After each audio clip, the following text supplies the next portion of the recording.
Hello, and welcome back to Million Dollar Media. I'm your host, Joelle Rapp, and with me today I have...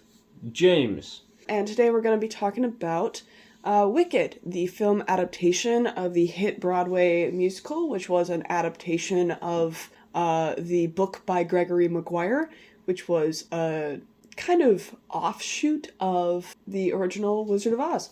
So, something to know beforehand, I think, is I'm not proud of it, but I've been a musical theater nerd since the time I was in middle school. I have seen this play performed, musical performed, not on Broadway, I'm not that privileged, but did get to have that kind of perspective, and then seeing it brought into the movie theater was a very cool experience.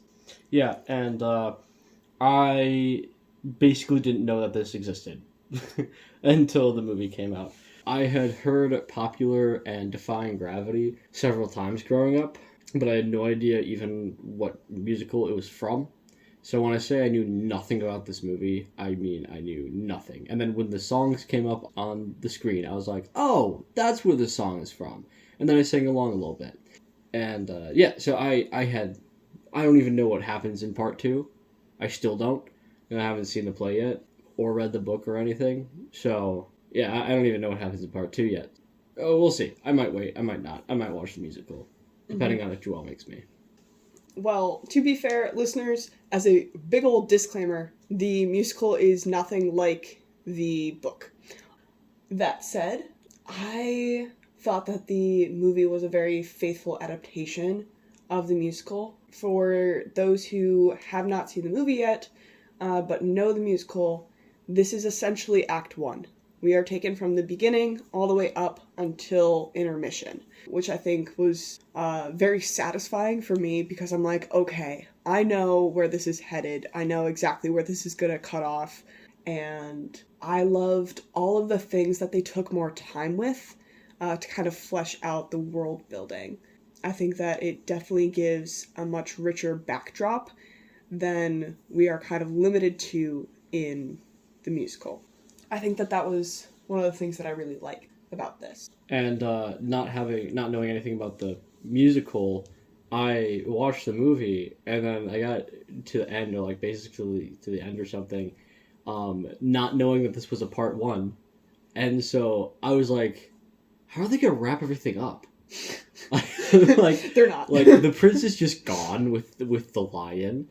Like the animals are still oppressed. She just figured out, the secret with the wizard, and so it's like, what's going on with the ending of this movie?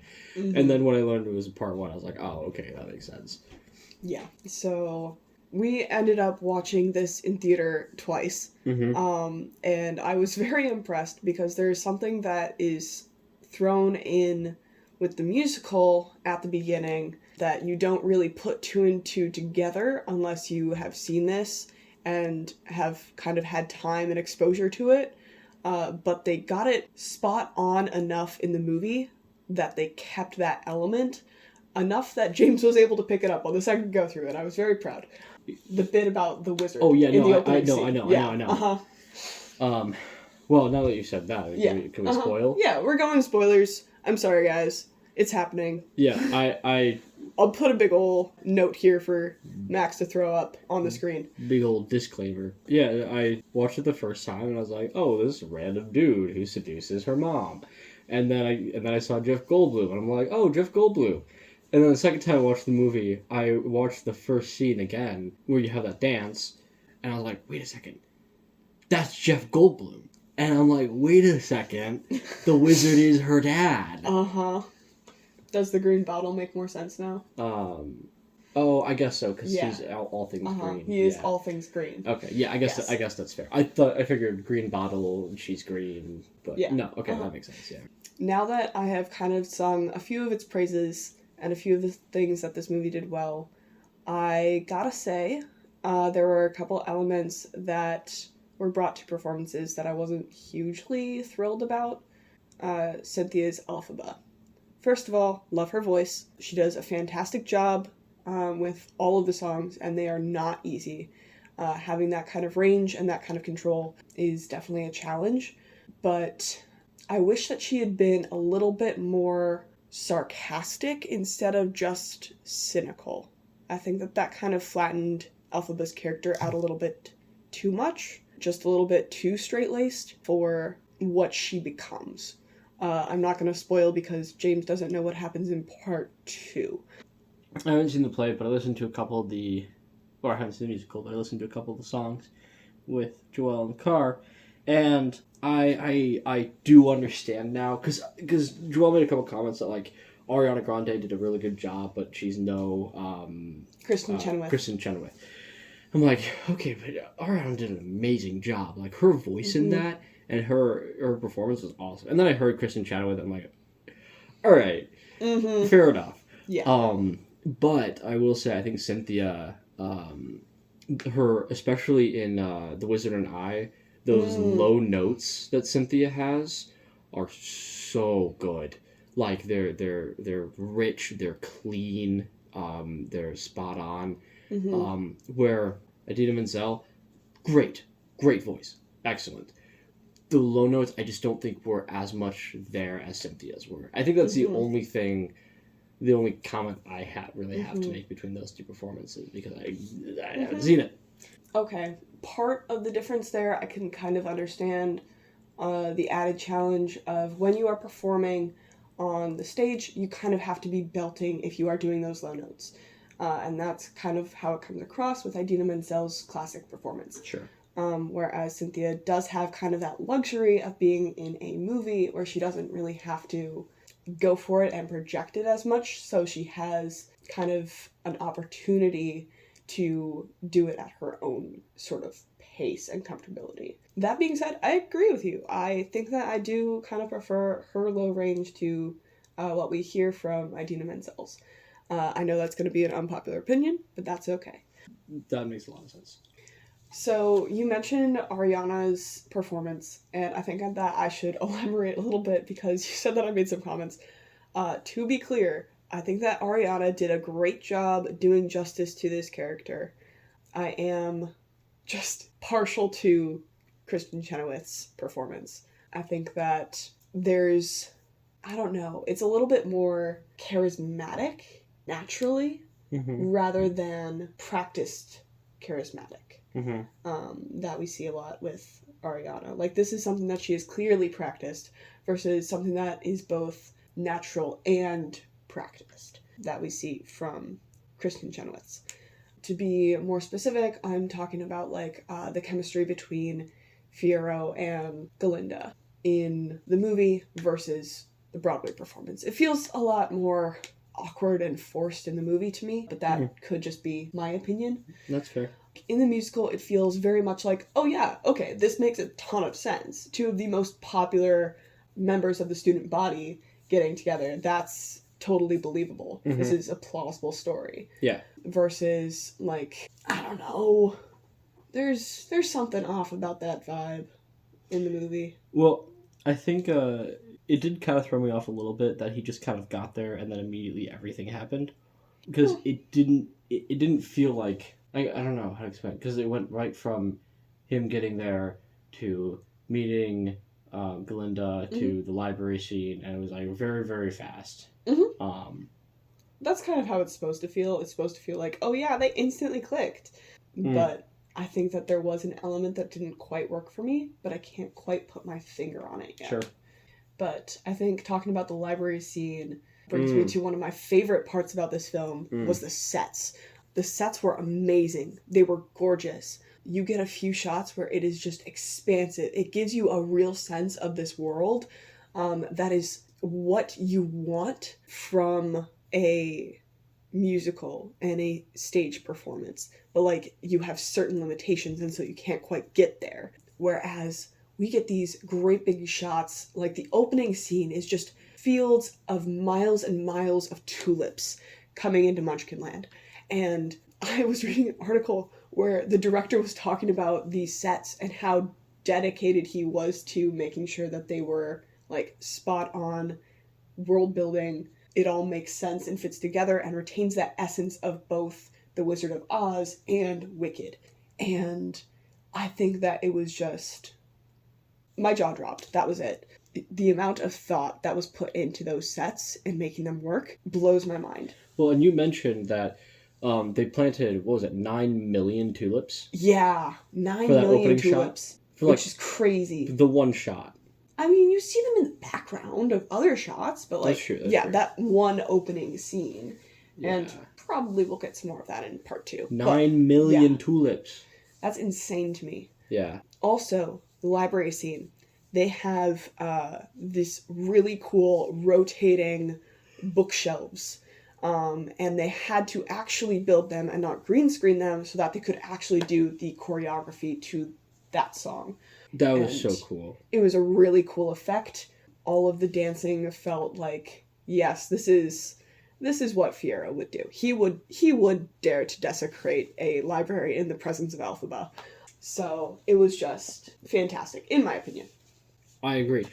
I'm not gonna lie. As soon as I saw those like circle bookshelves and like how they rotate and stuff, my mind immediately started thinking through how you could actually design that, because like I don't think those were actual books. I don't think those were actual bookshelves. You know what I mean? Mm-hmm. They as cool and elaborate as they weren't real bookshelves, and so then my brain was like, oh, how could you actually design them to function as real bookshelves? Long-winded way of saying, I appreciate the uniqueness and the dedication to world building and to designing that they put in, instead of just making it a normal library. Because they could have, and it would have still been awesome, but they took that extra step. I loved all the little cameos and nods to the original stage musical that they did in this film. Like, we never see it, but we get a nod to the Dragon Clock. We get a cameo from Idina Menzel and Christian Chenoweth, and it was fantastic. I was slapping James excitedly in the theater because I'm like, I had no idea that they were actually going to be in this. There was a lot of slapping going on during that movie. Both times. Listen. I caught different things. And then there's like, we see both slippers. We see both the silver slippers and the ruby slippers. And during the Dancing with Life scene, we see Nessa Rose wearing her striped socks that we see on the Wicked Witch of the East in Wizard of Oz. And that caught me off guard. I'm like, they put that much attention to every single shot, because you just see it for a flash. The costuming in general was fantastic. Popular, specifically, Ariana Grande's little pink flowy robe was so much fun. Loved it. Gonna be completely honest, I wasn't a fan of certain parts of this movie and like little ticks that were given to Galinda, but Ariana crushed Popular. I'll be completely honest. She was having a ball, and I love that for her. Yeah. So what ticks are you talking about? Because like, she had a lot of ticks, and I thought they were really fun to watch. Like, her pauses, and then she would go right, and like how she paused, I think was interesting, and how like all of her little ticks, I thought were a lot of fun. So what are you saying with all the little ticks that she has? So there are certain ticks that we do see in the like original characterization of Galinda, like the very dramatic hair toss, though they toned that down for the movie, and I was like, okay, fine, whatever. Which is funny, because I thought that was super over the top. No, it is meant to be super over the top and ridiculous, and that's why I think that they were trying to tone Galinda down to emphasize how ridiculous it looks when Elphaba does it, but that's a choice. That's a directive choice, and I'm okay with that. The pauses were a little bit exaggerated from what I'm used to seeing Galinda do, personally. And I think it was... She smiles a lot less, I think. Yeah, I think that's it. I think that she doesn't smile quite as often.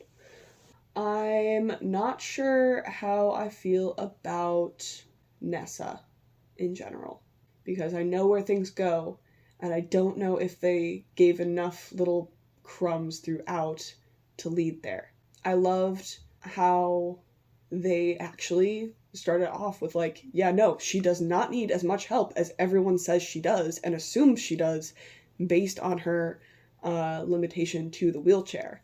But I don't know if there's enough to go off of to make her characterization makes sense, but I'll be excited to see that in the second part. I got no comments on that. I mean, You haven't even seen The Wizard of Oz. what's your point? My point is that there's a billion little things. Listen, I know the story of Wizard of Oz, and I recognize the ruby slippers.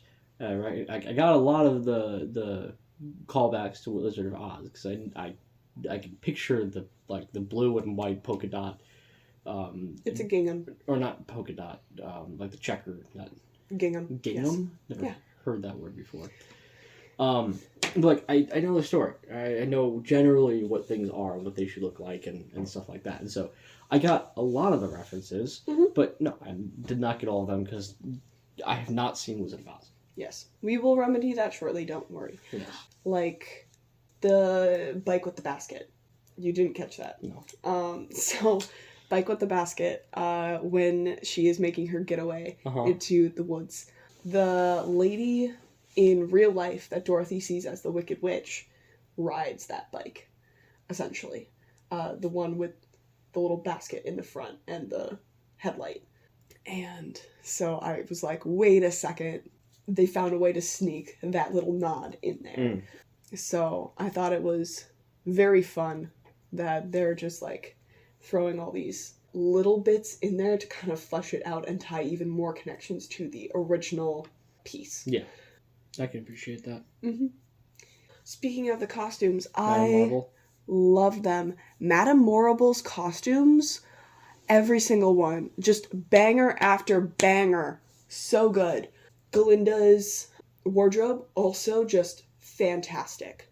Loved it. Particularly her little beta fish dress that she wears for the dancing through life scene at the ballroom. Gorgeous, to say the least. It's just so flowy and fun, and I'm like, yes, this is Galinda out on the town. We see her like at the beginning with her coming in on the boat and having that moment with the fish, and so I'm like, ooh, okay, little things, little connections there. Let's see. Oh, Elphaba's dress in The Wizard and I, so good. All the little ruffles and puffs and things make it feel so whimsical, and like this is definitely not our world, even though we see all these people in what you would recognize as school uniforms. There is still an element of something's different here. I think that those were my highlights for the costume. I liked the costuming for the monkeys, for the flying monkeys. Yeah. I thought I thought the armor was good. That's a good point. Yeah. I do appreciate that they gave them actual armor. Yeah. Oh, all the costumes in the One Short Day scene in the Emerald City was just amazing. Loved them. They were all so much fun, and there was so much bounce in a lot of them. And it's like, yes, this is like a bustling city, and everyone's like having the time of their lives because they have no idea that animal oppression is going on, or they don't care because that's the animals. And don't you know, they're the worst. They're the cause of everything. There are so many things about this movie that I really appreciate, even if there were some things that I'm like, okay, this wasn't as good as the original that I know, but that's okay. One thing that did kind of make me laugh was in Defying Gravity, when she's flying up off into the clouds, and that curtain gets like 3 or 4 times bigger than it originally was. I did notice that. I'm like, okay, I get that we're making it dramatic, but like that girl is running off with like a full-on stage curtain, not just like, oh, this little piece of fabric that Galinda found over in the corner. Okay, she took off with like 40 feet of cloak behind her, and that was not how big it was when she took off. Correct. So. Yeah, I did notice that as well. I was like, did she cast another spell while we weren't looking? That cloak is huge. Yeah, she had to be like, this is the moment to be the most dramatic I've ever been in my entire life, so I gotta make this thing big as, I don't know, a Perkins American flag. A different topic. So I read a lot of fantasy and I love magic systems, right? And I don't know what the right word is. I didn't like how everything unfolded with the broom. Because you have like different magic systems, right? And for the magic system that they were going for in there, you have to say all of the words to cast that spell, and then when you get to the end, the spell is finished casting and it goes through, right? That's like a very standard way of casting spells in fantasy. And in that scene where Galinda stops her midway through the incantation, it still goes through and the broom is flying. And so I was like, I kind of wish they would have figured out, because there's so much world building in there. That was one piece that I kind of felt was missing. I don't understand anything about the magic. I don't understand who gets magic, who doesn't get magic. Does Madame Morrible actually have magic? Does she fake it like the wizard? Like, what is going on with the magic? Because there's a study for magic at the school, so I presume that people can use it. But then why is she the only one who can cast spells from the Grimmery? And yeah, and then like the whole thing with the broom. It's like she got halfway through the spell, but it still went through. And so I guess with how much world building they do, and I just know absolutely nothing about the magic. And that was a little frustrating. Okay. So I think that was something that, whether Madame Morrible had magic or not, was left very ambiguous in the stage play. But it is kind of confirmed in the movie that she does, because we see her do the magic with weather. Oh, that's true. I forgot about that. So I don't know whether that makes me like it a little bit more or like it a little bit less. Yeah. Because if Madame Morrible already knows that the wizard doesn't really have magic power, why has she gone along with it? Yeah, what is she... Well, okay, he's got a lot of power, so... He's got the power of being, like, the symbol. And I think that is something that she could have probably outed him for earlier. Because she said that she can read parts of the Grimmery, but only, like, a word here and there with a lot of effort. Yeah. Whereas it comes very much naturally to Elphaba. Because she's the chosen one. Woo! Which also, from a linguistic perspective, that doesn't make any sense. But continue. Yeah, but that is from the linguistic perspective, and not the magic one. Can't you see? It is a magic word. Well, that's fine. Like, you either are the chosen one or you're not the chosen one. And, like, you either can figure out the language through linguistics or you can't figure out the language through linguistics. And it's like, unless she might have just been lying that she could only read a word or two. I mean, that's possible too. So, I guess Very true. I don't want to make, blanket statements, but... I could definitely see her just saying that she could read a word here and there with a lot of effort, just to make herself seem a little bit more powerful than she was. Yep. Just because we do see Madame Morrible be so manipulative, and that is kind of her character. Yeah, it is. Madame Morrible is such a well done and subtle antagonist for so much of the stage play, and I think that they brought that more to the forefront in the movie, and I think that's something that I like a little bit better. Honestly, she was a really good antagonist. Really liked her. Yeah, because we see her recognizing talent and power and taking steps to groom that. And then, like, at the end, we see her kind of accept Galinda under her wing to groom her now to become the next symbol of the regime in Oz. Actually, that's a point of contention I have. Really? She has no faith in Galinda, and that's not an act. And that's not the point. Well, what is the point? Because in my head, I'm like, why would she even go with Galinda then? She should go back to the school and choose one of the students that is in the magic track. Because Galinda knows too much. So now she needs to figure out a way to make Galinda indebted to her. Well, that's a good point. That's a real good point. And she knows that Galinda already wants her approval. She is desperate for approval. Like that line in Defying Gravity, I hope you're happy that you would grovel in submission to feed your own ambition. Yep.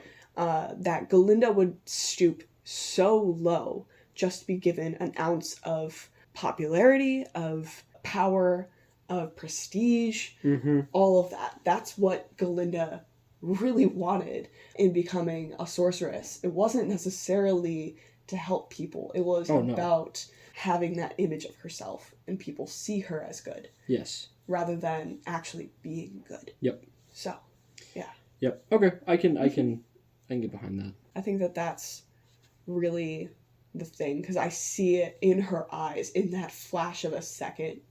You see Madame Morrible realize, I can use her. Mm-hmm. Elphaba's gone, but I can use her. Mm-hmm. Because Galinda was also the person who was closest to Elphaba. So if she can brainwash Galinda into turning against Elphaba, then Elphaba has no one to back her in an official sense. That's true. And that's why I think Madame Morrible should be recognized as the main antagonist of this story. But that is neither here nor there. Anyways, yeah. Anything else to add? I think they do a really great job I think they do an excellent job of not making a character a stereotype or an archetype. Like, it would be so easy. And there's a moment, it would be so easy for the prince, what's his name? Fiyero, Prince Fiyero, to be a kind of a douchey character, right? Mm-hmm. He isn't. Mm-hmm. And he totes that line constantly. And it's something that I loved about, and I'm using him as an example, right? All characters do this. But he really toed the line between, like, okay, he's this stuck-up, arrogant, douchey prince, or is he someone who actually cares, and you're alluded to in his interactions with Elphaba. And the way that they presented him made me actually want to know, made me actually care about him, made me actually want to see his character development, instead of him just being another, oh, he's a douchebag who becomes good. Right? Mm-hmm. Like, that's what happens. And it wasn't just as simple as that. Like, his relationship with his horse. Mm-hmm. Right? I thought that was fun. It was so good. And so then you can see him early on care about talking animals. Mm-hmm. Like, these are his friends. These are his friends. Yeah. And I thought that was super important to his character. The moment with him and Bach, where someone drops, either Bach drops the books, or someone drops the books, and Bach's about to step down, puts his foot there, and I'm like, oh, is he going to be a douche to Bach? And he's like, no. He's like, don't pick him up. And it was like this let me think of a good way to explain it. It was that moment where he either could have been a bad guy and been mean to Bach, or he could have lifted Bach up in his own way. It still wasn't good, right? He still should have, been dancing and stuff. But he built Bach up in the way that, like, this is beneath you to pick up these books. Don't do it. Let me dance with you instead. So, if I remember that scene correctly, it was kind of Fiyero and Bach's fault that the person dropped their books in the first place. Yeah. So, like, I still see it as kind of a jerk move that he's not letting Bach be a good person and help this person pick up what they caused them to drop. I agree. This is Fiyero being like, I want you to be like me and not care. Yes. It's arrogance, it's not douchiness. If that makes sense. I think I disagree with you, but that's okay. Really? Yeah. No, that is a douche move. And I think it totes the line because he stepped on the book. Yeah. You don't do that, personally. Okay, listen, I hear you. I agree with you. I also with his dirty shoes? I also don't think stepping on books is a good idea. But his goal was to get everyone happy and dancing and on the same page as him, right? It wasn't to hurt people. And I don't think that douchiness is limited to whether or not it directly hurts people. Like, yes, this is just an inconvenience. But on the other hand, you have the opportunity to be better.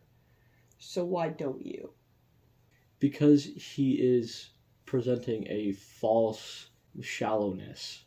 And he has to push for that.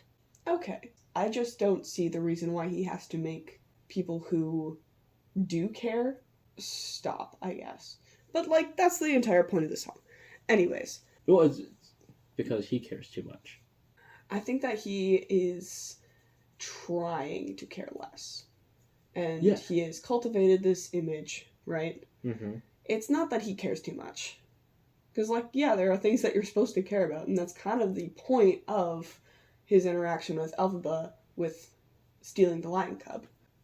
So, okay, so I interpret this a little bit different. I haven't seen the rest of the play, so I don't know what happens to him. But I interpret it as, like, life is more painless when for the brainless, right? Mm-hmm. From how I see it, is like it cares so much about the world. He knows so much about the world, and he is in a lot of pain because of it. And so he pushes that aside, and his goal is to numb himself by dancing and getting other people to dance with him.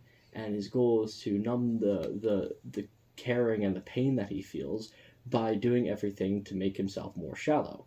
And so then in that moment where Elphaba needs to grab the lion cub, his true self takes over and he helps her.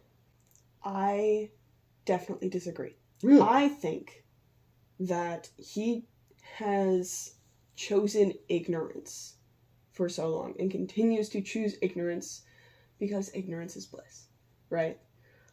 So if he can pretend that nothing really matters and there is nothing going wrong, there's nothing for him to worry about. And so there's no stress, right? Mm-hmm. I'm saying he's choosing that for a reason. And I don't think he is. I think that he's pretty pampered. Because, like, we see him so entitled in the forest. He's like, that is the first time a woman has ever snubbed me. And we're all just like, yeah, okay. Happens. I agree with you there's just the point that, like, when you see princes portrayed in movies and everything, like, they either care and want nothing to do with their kingdom, or they're arrogant jerks who are extremely pampered. And he is a very interesting case where he definitely is pampered, but he definitely cares. Because if he didn't care, he would have just let Elphaba go with the lion cub. I think you and I consume different media, and that gives us very different ideas of what stereotypically happens with a prince character. Huh. Because I have definitely run into plenty of the prince that actually cares about the good of their kingdom and their people and what's going on, while still being extremely pampered. So, maybe that's just me. Let us know in the comments. Wait, but, okay, yeah, no, I guess that's true. No, I guess you're right. But that's what I'm saying he is. Yes, and I'm saying that that's not quite as unique as you were kind of trying to implicate, I think. Or how I interpreted okay. That's fair. Your that's fair. I guess, okay. Yeah. No, I probably shouldn't have emphasized that so much, because there are a lot of examples of those kind of princes. Mm-hmm. I'm just saying that there are other reasons for Fiyero to be interesting. I think that is one of them. Mm-hmm. But it's not the only thing that I would want to see develop as he goes on. Mm-hmm. Right? Yeah. I think that's the main thing. On the whole, I think I go back and forth on whether or not I like Fiyero. That's fair. Yeah. Anyway, the original point I was trying to make in all of this is that I think the characters are well developed. That's fair. And well made. Definitely. Yeah. I think that we do see enough depth from enough of the characters to see where they are starting to lead. Yeah. I'm just waiting for the moment that Jeff Goldblum realizes he is a dad. Mm-hmm. So the second part will come out around Thanksgiving next year. Well, this year now, 2025. So be on the lookout for the part 2 review around that time. I hope you all have a great day. Please like, share, and subscribe. Leave comments. Tell us if you think you agree with us or if we're wrong and have garbage takes. Yeah. Bye.